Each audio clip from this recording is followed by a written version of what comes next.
Symposium. I'd like to begin by welcoming you all to the University of Birmingham and to this event, which is co-hosted by the recently established Institute for Conflict, Cooperation and Security here at Birmingham, and the Intelligence, Security and Strategic Studies Group at the University of Leicester. For those of you that don't know me, my name is Nick Wheeler, and I'm the director of the new institute here at Birmingham, as well as the principal investigator of a research project on the challenges to trust building in nuclear worlds.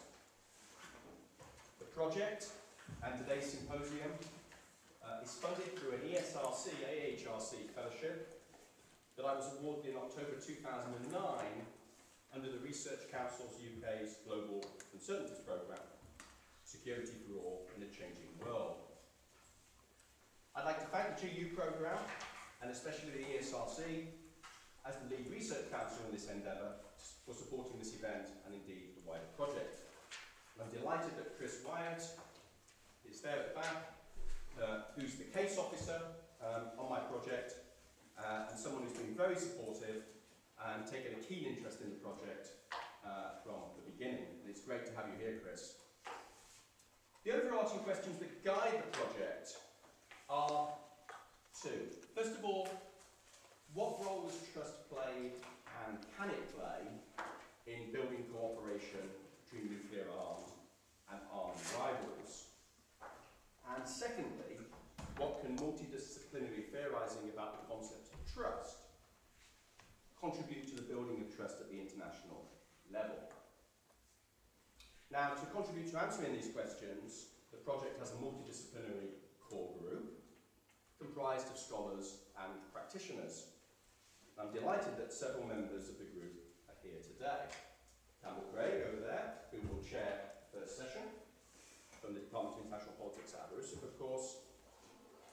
Marek Cohn, who's written a book on trust that was published by OUP in 2008, and Patricia Lewis at the front here, who has left the conference at Lawton Park to be with us today to share her thoughts and inspiring ideas about the nuclear future.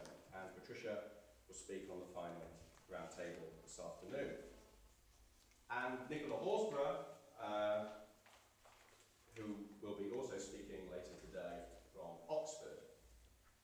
But I don't think Nicola's actually arrived yet.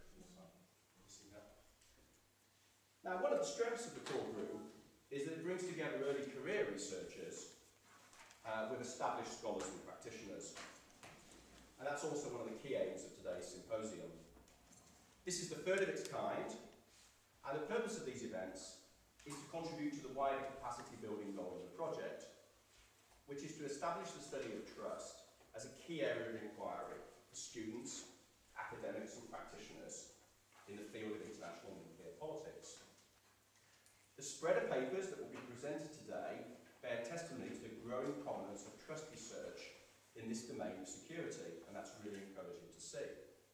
And I'm delighted that many of the presenters today have been involved in varying degrees with the work of the project, and it's great to see that work coming out of the last 3 years' endeavour.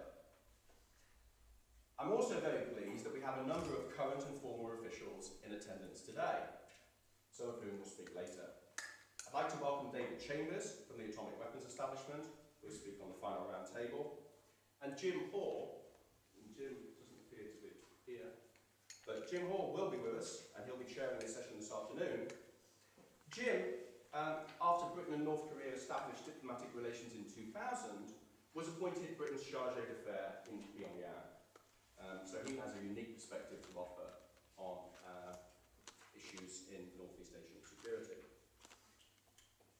Now, you can find out more about the project and its development on the web pages which are dedicated to it on the Institute of Conflict, Cooperation and Security's website. And I'd encourage you all to take a look at the new website, which we're all very pleased with. The project began in October 2009 and was originally based in the Department of International Politics at Aberystwyth University. And there are many people from that department in the room today. Before it moved to Birmingham with me in February of this year. Now, we've published a number of research outputs over the last 3 years, all of which are available on the web pages, including reports from workshops that we've organised or contributed to, the report of the first project workshop that we held with practitioners in the House of Commons in January 2010, and the reports and podcasts from the 2 previous symposiums. And I'd like to take this opportunity to thank the 2 previous research assistants on the project, Jan Ruzicka and Danny Nadal. Both have played a key role in developing the project and have been great supports to me.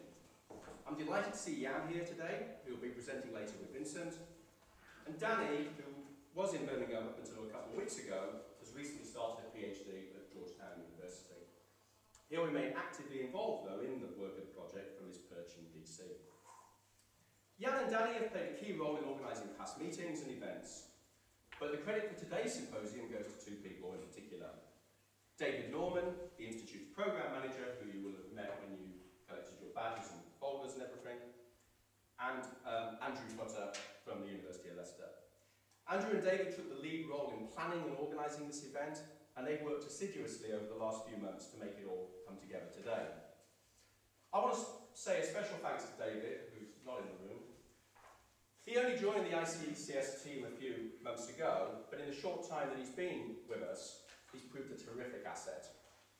His cheerful enthusiasm as we cope with a very busy and wide-ranging agenda is much appreciated on the part of its director, as is the conscientious and dedicated approach he brings to his work. Today's symposium will be the first one that we would like to do as a vodcast, as against a podcast, and we're proposing to do individual films of all of the presentations. But if people don't want to be filmed, then please let me or David know, and we will ensure that there is no posting up of the presentations. All the presentations, with the exception of the one that David Chambers will give, will be on the record. All the Q&A will be under the Chatham House rule. This means that anything said in the room must not be attributed to any particular individual, though the ideas themselves can be discussed outside of the room. Now, we'll post the films of the presentations in the next few weeks on the website, and I want to thank Sam Felmy, who has very kindly agreed to film and edit the material.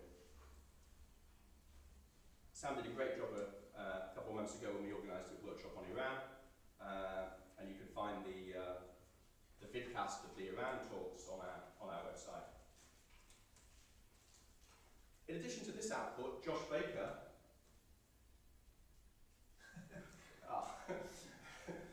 who doesn't appear to be here either, who's starting a PhD with me later this month at Birmingham, which is going to look at missed opportunities under the Obama and Bush administrations in relation to Iran.